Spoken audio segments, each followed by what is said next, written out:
نحمدہ ونصلی علی رسولہ الکریم اما بعد فاعوذ باللہ من الشیطان الرجیم بسم اللہ الرحمن الرحیم۔ سامعین محترم، قوموں کی زندگی میں بعض دن اس قدر اہمیت کے حامل ہوتے ہیں کہ ان کا تذکرہ دلوں کو ایمانی جوش و خروش سے بھرپور کر دیتا ہے۔ پاکستان کی تاریخ میں 14 اگست کا دن ایسی ہی اہمیت کا حامل ہے۔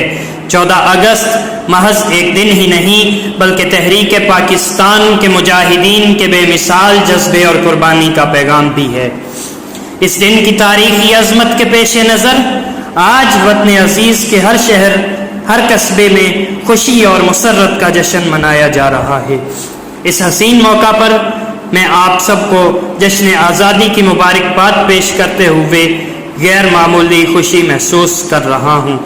مبارک ہو تمہیں یہ جشن آزادی، مبارک ہو، مبارک ہو تمہیں یہ جشن آزادی، مبارک ہو، خوشی سے ہو گئی ہے ہر دل کی آبادی، مبارک ہو۔ سامعین محترم، یوم آزادی کا لفظ زبان سے ادا ہوتے ہی تحریک پاکستان کے ولولہ انگیز دور کی یاد تازہ ہو جاتی ہے۔ خوشیوں کے گلاب مہکنے لگتے ہیں، یادوں کا قافلہ سفر کرنے لگتا ہے، اور پھر زمانہ تصور میں ابھرتا ہے کہ جب بر صغیر کے مسلمان اپنے عزم اور حوصلے سے اپنے مستقبل کی عمارت تعمیر کر رہے تھے، وہ دور مسلمانوں کے لیے بے پناہ کٹھن اور مشکل دور تھا۔ ایک طرف انگریز تھا جو یہاں 1000 برس حکومت کرنے کے منصوبے بنا رہا تھا، اور دوسری طرف ہندو تھا جو مسلمانوں سے اپنی سینکڑوں برس کی غلامی کا بدلہ چکانے کی سوچ رہا تھا۔ ان کے علاوہ ایسے کم اندیش مسلمان بھی تھے جو نظریہ اسلام سے منہ موڑ کر ہندو سے تعاون کر رہے تھے۔ غرض یہ کہ چاروں طرف مسلم دشمنی کی تاریکیاں چھائی ہوئی تھیں۔ اس نازک دور میں قائد اعظم محمد علی جناح آزادی کے سورج کی علامت بن کر ابھرے، آزادی کا وہ سورج جس نے دیکھتے ہی دیکھتے غلامی کی تاریکیوں کا تلسم توڑ دیا اور آزادی کی روشنی سے ماحول جگمگانے لگا۔ قائد اعظم کی قیادت بلا شبہ قدرت کا بہت بڑا انعام تھی۔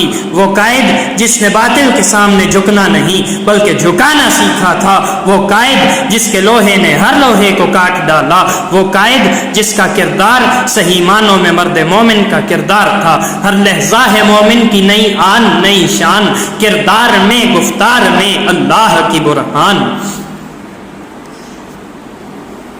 حاضرین محترم، قائد اعظم نے ملت اسلامیہ کی یوں ناخدائی کی کہ قوم نے صدیوں کا فاصلہ برسوں میں طے کر لیا، اور پھر 14 اگست 1947 کو چشم فلک نے یہ ایمان افروز منظر دیکھا کہ انگریزوں کا اقتدار حرف غلط کی طرح مٹ چکا تھا، اور ہندو سامراج مسلم دشمنی میں ناکام ہو کر اپنے زخم چاٹ رہا تھا۔ ہمارا محبوب قائد اپنے تمام حریفوں کو شکست فاش دے چکا تھا، اور دنیا پاکستان کے وجود کو سلام عقیدت پیش کر رہی تھی۔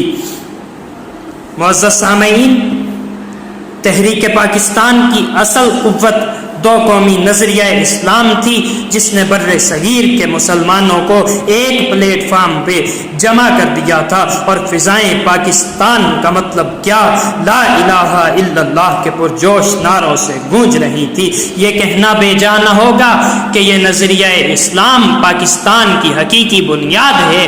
اسی لیے اگر ہم چاہتے ہیں کہ پاکستان ہر لحاظ سے سربلند اور خوشحال ہو تو ہمیں اس کی نظریاتی بنیادوں کو مضبوط بنانا ہوگا۔ اسلام اس ملک کا مقدر بھی ہے اور اس کے تابندہ مستقبل کی ضمانت بھی ہے۔